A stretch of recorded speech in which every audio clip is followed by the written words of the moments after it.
बिस्मिल्लाहिर्रहमानिर्रहीम। अस्सलाम वालेकुम दोस्तों, जीन क्या होता है, एलील क्या होते हैं, हमारे जिस्म के अंदर जीन और एलील का क्या किरदार है, हमारी स्किन का रंग जो है वो मुख्तलिफ क्यों होता है एक इंसान का दूसरे इंसान से, घोड़ा घोड़ा क्यों होता है और बकरी बकरी क्यों होती है, इसके बारे में आज हम बात करेंगे और सब इंतहाई बेसिक से बात करेंगे, बारीकियों से इसका मुताला करेंगे। और इसके बारे में सबसे पहला जो हमारा टॉपिक का हिस्सा है वो है जीन और एलील। तो सबसे पहले हम जीन की बात करते हैं। जीन की अगर हम जीन को डिफाइन करें तो इसको हम इस तरह डिफाइन करते हैं, gene the ट्रांसक्राइबेबल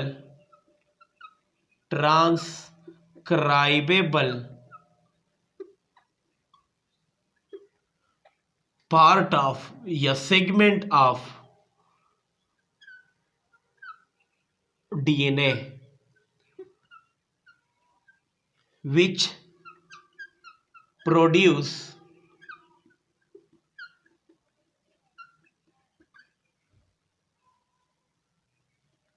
some specific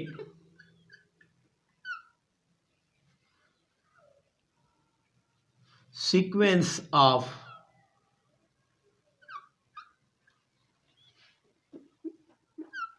amino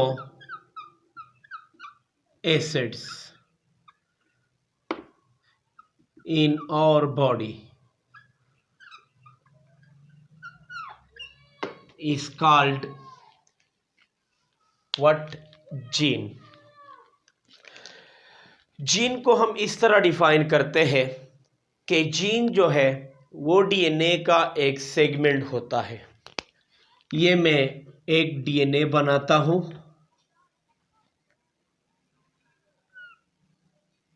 और इस डीएनए के ये डीएनए का मॉलिक्यूल डबल स्ट्रैंडेड डीएनए हमने बनाई और ये डीएनए के मॉलिक्यूल का एक सेगमेंट है, एक टुकड़ा है। ये सेगमेंट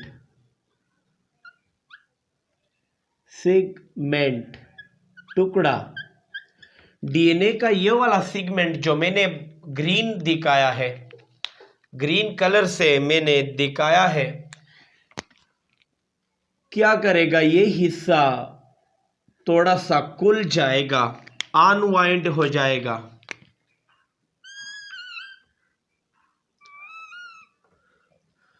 और ये बाकी हिस्सा जो है वो इसी तरह जिप की शक्ल में दोनों स्ट्रैंड के दरमियान हाइड्रोजन बॉन्ड बने रहेंगे। और जो डीएनए का ये वाला सेगमेंट है, ये सेगमेंट खुल जाता है।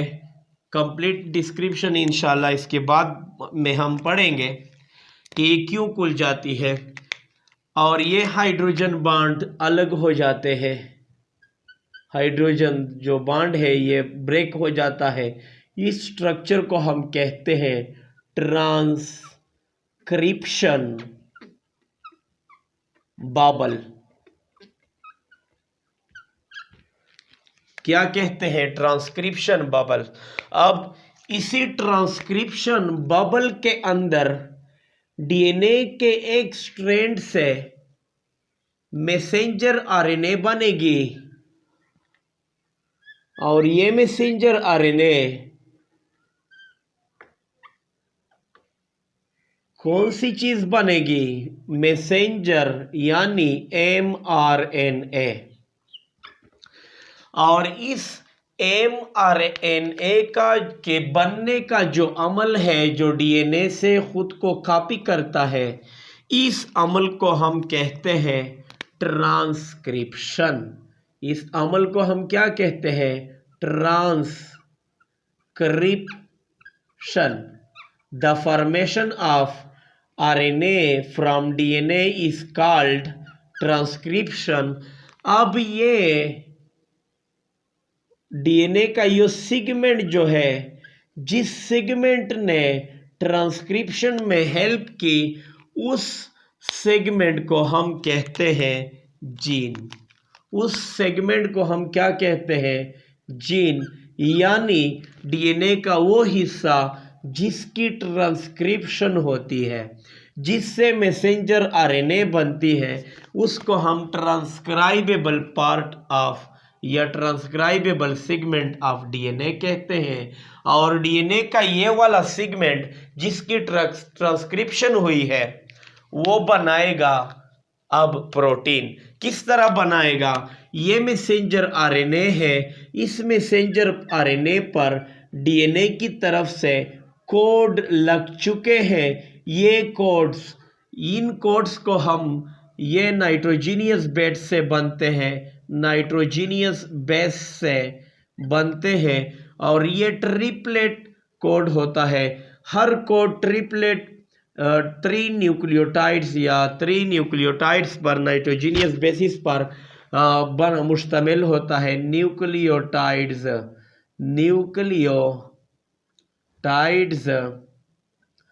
पर मुश्तमिल होता है। और इस 3 न्यूक्लियोटाइड्स पर जो मुश्तमिल कोड है, इसको हम, जो मैसेंजर आरएनए पर मौजूद है, इस कोड को मैं कहता हूँ या हम कहते हैं codon.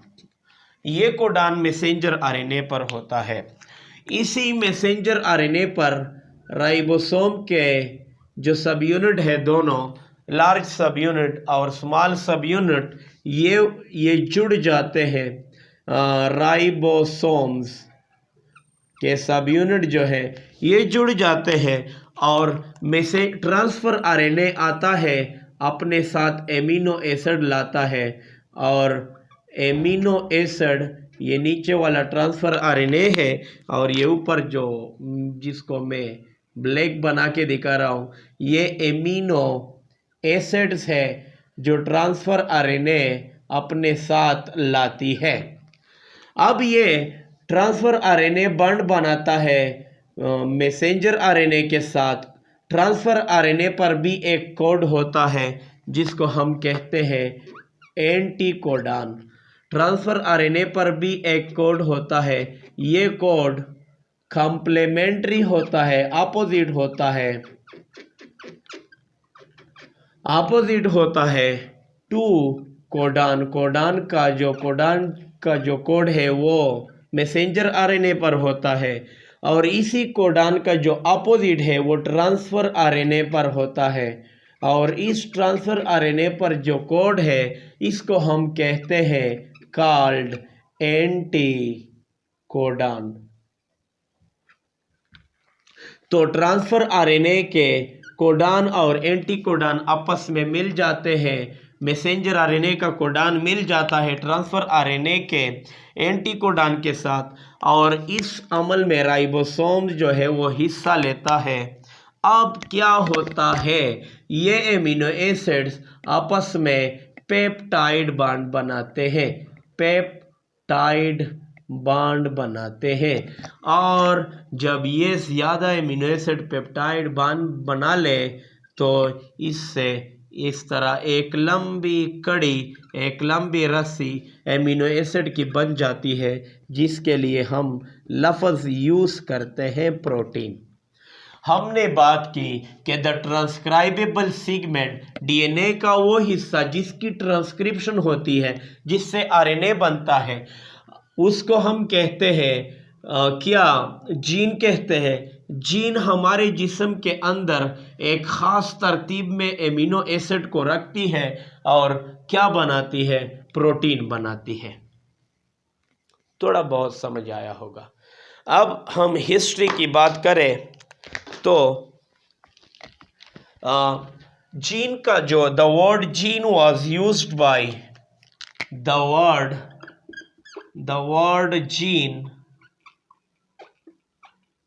was used by, gene का जो लफ्ज़ है, ये सबसे पहले एक साइंसदान था जिसका नाम था विलियम जॉनसन ने ये लफ्ज़ सबसे पहले यूज़ किया था।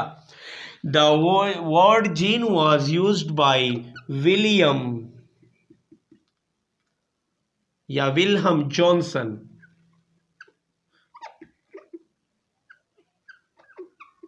इन 1909 में ये लफ्ज़ विलियम जॉनसन ने इस्तेमाल किया था जीन का।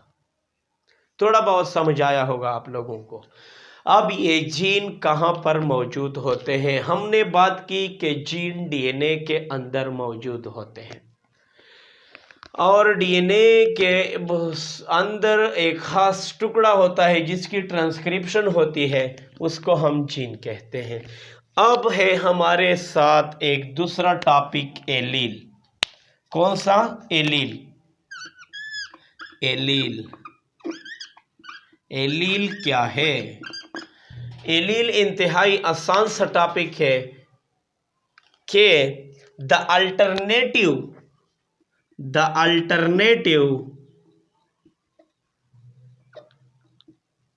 of a gene is called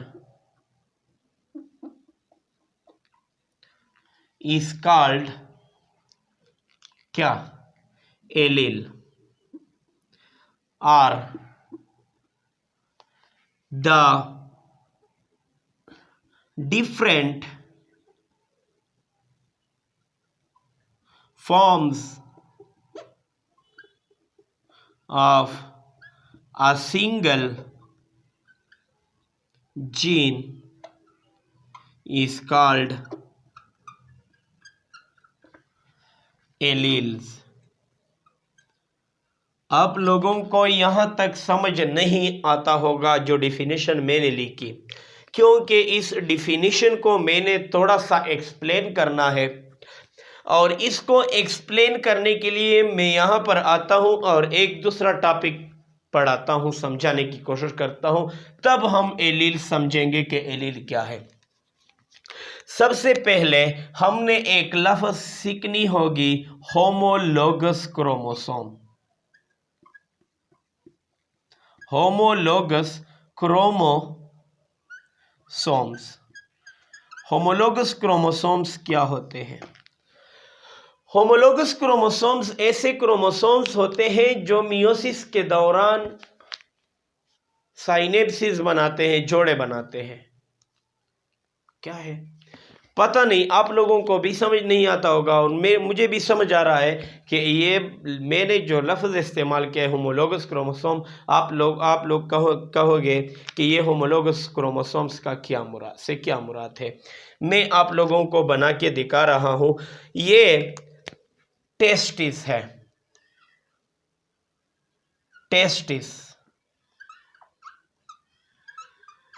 testis के अंदर एक सेल होता है जिस सेल को हम कहते हैं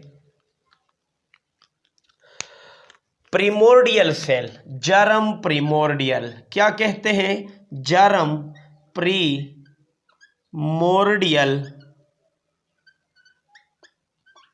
सेल। जरम प्रिमोर्डियल सेल टेस्टिस के अंदर होता है और इस जरम प्रिमोर्डियल सेल से स्पर्म बनेगा। कौन सी चीज बनेगी? स्पर्म। जरम प्रिमोर्डियल सेल से कौन सी चीज बननी है? स्पर्म का बनना है। स्पर्म इससे बनेगा। लेकिन सबसे पहले हम इस जरम प्रिमोर्डियल सेल को यहां पर बनाते हैं कि ये जरम प्रिमोर्डियल सेल्स क्या होता है। ये मैं इंसान का जरम प्रिमोर्डियल सेल बना रहा हूं, ह्यूमन का। तो ह्यूमन के जरम प्रिमोर्डियल सेल में अगर हम क्रोमोसोम्स को देखें, क्रोमोसोम का टॉपिक इंशाल्लाह मैंने अपलोड किया है, आप लोग उसको देख सकते हो। यहां पर 46 क्रोमोसोम्स होते हैं। कितने क्रोमोसोम होते हैं? 46 क्रोमोसोम्स होते हैं। क्या यही काफी है? नहीं, इधर देखो, इस 46 को मैं हटा रहा हूं। यहां पर हम लिख रहे हैं कि यहां पर 44 ऑटोसोम्स होते हैं। 44 क्या होते हैं? ऑटोसोम्स। चूंकि ये मेल का सेल है, टेस्टिस का सेल प्रिमोर्डियल सेल मैंने बनाया है, तो यहां पर दो क्रोमोसोम सेक्स क्रोमोसोम होंगे। एक सेक्स क्रोमोसोम होगा एक्स और दूसरा सेक्स क्रोमोसोम होगा वाई। इन दो क्रोमोसोम्स को हम कहते हैं सेक्स क्रोमोसोम्स।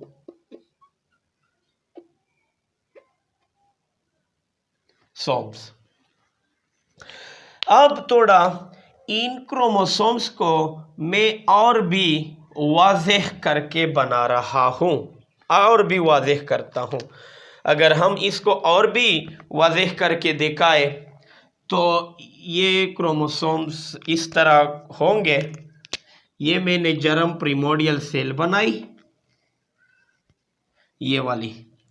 अब अगर मैं इन 44 ऑटोसोम को बनाऊं तो ये 44 ऑटोसोम जो है मेरे जिस्म के अंदर, और ये 44 ऑटोसोम हर एक ऑटोसोम का एक जोड़ा होगा, यानी 22 जमा 22 होंगे। फॉर एग्जाम्पल, ये ऑटोसोम नंबर 1, ये ऑटोसोम नंबर 2, ये ऑटोसोम नंबर 3, ये ऑटोसोम नंबर 4, ये ऑटोसोम नंबर 5, ये ऑटोसोम नंबर 6, 7, 8, 9, 10, 11, 12, 13, 14, 15, 16, 17, 18, 19, 20, 21, 22 ऑटोसोम। कितने ऑटोसोम मैंने बनाए? 22 ऑटोसोम मैंने बनाए। लेकिन मैंने कितने ऑटोसोम बनाने हैं? यहां पर 44 ऑटोसोम बनाने हैं। तो ये बात आपके जहन में होनी चाहिए कि हर ऑटोसोम की दो हालतें होती है मेरे जिस्म में, क्योंकि 22 ऑटोसोम मेरे जिस्म को मां से आते हैं और 22 ऑटोसोम मेरे जिस्म में वालिद से आते हैं, स्पर्म से आते हैं। तो यहां पर फॉर एग्जाम्पल फर्ज करें कि ये ब्लू कलर की जो ऑटोसोम है ये मैंने मां के ऑटोसोम बनाए हैं जो मेरे जिस्म में मौजूद है। अब इसके साथ में दूसरे ऑटोसोम भी बना रहा हूं जो कि मेरे जिस्म में वालिद से आए हैं। देखो, 1, 2, 3, 4, 5, 6, 7, 8, 9, 10, 11, 12, 13, 14, 15, 16, 17, 18, 19, 20, 21, 22 अब जाके 44 ऑटोसोम पूरे हो गए। इसके साथ मेरे जिस्म के अंदर दो सेक्स क्रोमोसोम है। एक एक्स क्रोमोसोम है जो मेरे जिस्म को मां से आता है और दूसरा वाई क्रोमोसोम है जो मेरे जिस्म को बाप से आता है। अब यहां पर मैं नंबरिंग करता हूं इन क्रोमोसोम की। ये वाला है क्रोमोसोम नंबर 1, ये 2, ये 3, ये 4, ये 5, ये 6, ये 7, ये 8, ये 9, ये 10, ये 11, ये 12, ये वाला 13, 14, 15, 16, 17, 18, 19, 20, 21, 22। ये 22 ऑटोसोम मैंने बनाए, नंबरिंग दी या नाम दिए। ये वाला क्रोमोसोम नंबर 1 कहलाता है, ये वाला क्रोमोसोम नंबर 2 और इस तरह सो ऑन। इसी तरह वालिद के जिस्म से या स्पर्म से मेरे जिस्म में जो ऑटोसोम आए हैं वो भी 22 आए हैं, उसको भी नंबरिंग देता हूँ। 1, 2, 3, 4, 5, 6, 7, 8, 9, 10, 11, 12, 13, 14, 15, 16, 17, 18, 19, 20, 21 एंड 22। तो ये ऑटोसोम मैंने 22 वालिद के ऑटोसोम बनाए हैं और ये ऑटोसोम मैंने 22 माँ के ऑटोसोम जो माँ के जिस्म से मेरे जिस्म में आए हैं वो ऑटोसोम बनाए हैं। और ये ऑटोसोम मैंने कहाँ पर बनाए हैं? जर्म प्रिमोर्डियल सेल में। जर्म प्रिमोर्डियल सेल कहाँ पर था? टेस्टिस में। और टेस्टिस जो है वो मेल गोनेड है, मेल गोनेड है, मेल गोनेड। इसके बारे में इंशाल्लाह अगले लेक्चर्स में हम रिप्रोडक्शन के चैप्टर में बात करेंगे। माइक गिर गई तो मैं बताता हूँ। तो अब क्या करेंगे, जब इसी सेल से स्पर्म बनेगा तो स्पर्म बनने के लिए ज़रूरी है कि एक सेल डिवीजन हो जिसको हम क्या कहते हैं? मियोसिस कहते हैं। यहाँ पर हम बात करेंगे किस चीज़ की? एलील्स की। तो इस सेल्स के अंदर मियोसिस का अमल होगा, मियोसिस। तो जब इस सेल में मियोसिस होगी, जब इस सेल में मियोसिस होगी तो ये ऑटोसोम नहीं है, क्रोमोसोम नंबर 1 अपने पार्टनर जो है उसका दूसरा पार्टनर भी है क्रोमोसोम नंबर 1। कहाँ पर है? यहाँ पर। तो क्रोमोसोम नंबर 1 को कॉल लगाएगा, किधर हो यार, मैं तो सेल के अंदर हूं, कहां पे हो, इधर आ जाओ। तो ये क्रोमोसोम नंबर 1 और क्रोमोसोम नंबर 1 इकट्ठे होंगे, क्रोमोसोम नंबर 2 और क्रोमोसोम नंबर 2 इकट्ठे होंगे, और क्रोमोसोम नंबर 3 इकट्ठे होंगे। तो इसी सेल को तरतीब देता हूं। डस्टर कहाँ पे क्या है पता नहीं, डस्टर गुम हो गई है। इधर देखो, तो क्या होगा, इस सेल में मियोसिस होगी, तो ये क्रोमोसोम नंबर 1 नहीं है, ये यहां पर नहीं रहेगा।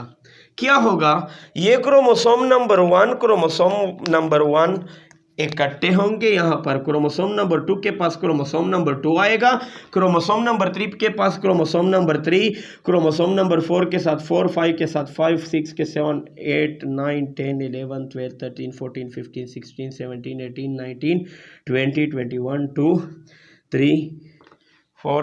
इस तरह क्रोमोसोम कितने जोड़े बनाएगा? 22 पेयर्स बनाएगा। इन पेयर्स को हम कहेंगे होमोलोगस पेयर। Homologous pair.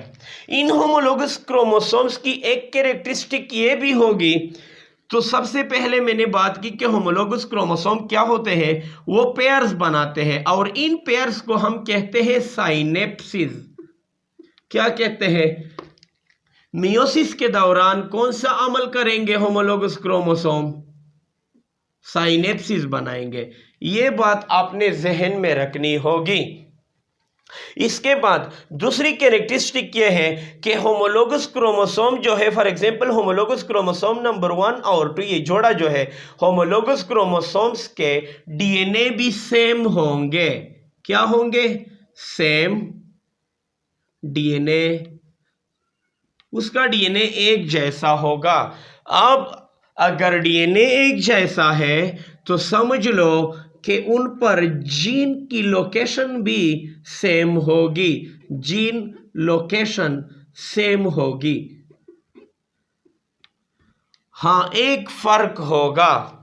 फर्क ये होगा कि हो सकता है कि क्रोमोसोम नंबर 1 पर अगर एक जीन एक शक्ल में मौजूद है, तो क्रोमोसोम नंबर 1 का जो दूसरा पेयर है, दूसरा क्रोमोसोम नंबर 1 है, उसमें वही जीन दूसरी शक्ल में मौजूद होगी।